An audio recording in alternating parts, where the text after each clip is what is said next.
Okay, so that is the side press.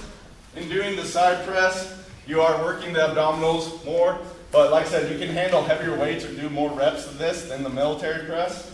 There's one caveat: if you only ever do side pressing and then you try to be strict in your presses, you're going to have a hard time doing it.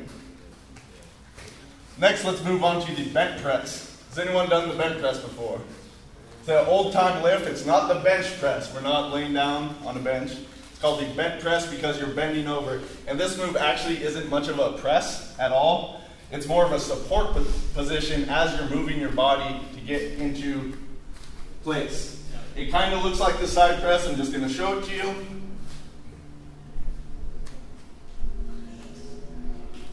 So what you're doing, the idea is, once again, vertical forearm alignment.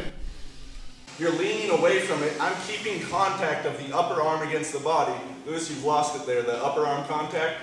And it's kind of hard to get the feel for this without a weight, but you can do it a little bit. Notice it's still there, but the weight helps you get into that position.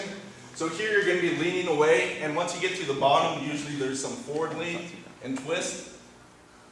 So I get to a complete lockout. I'm not pressing at any time. The tricep is not working except to stabilize.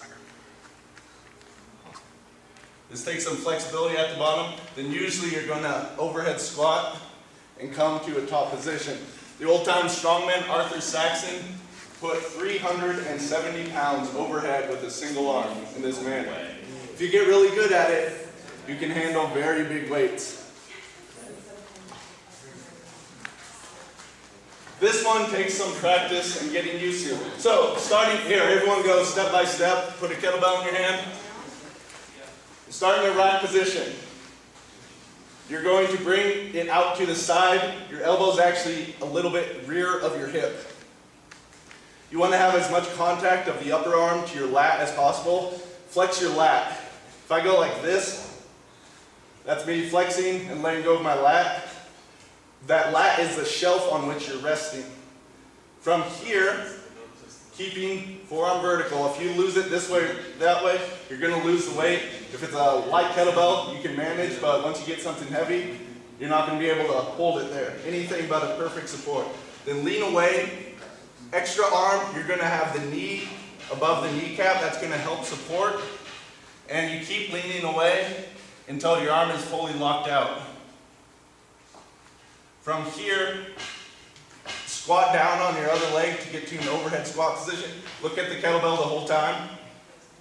Then come overhead with it. This exercise takes a bit longer than other ones. There's quite a bit of time that is spent in it for a slow movement.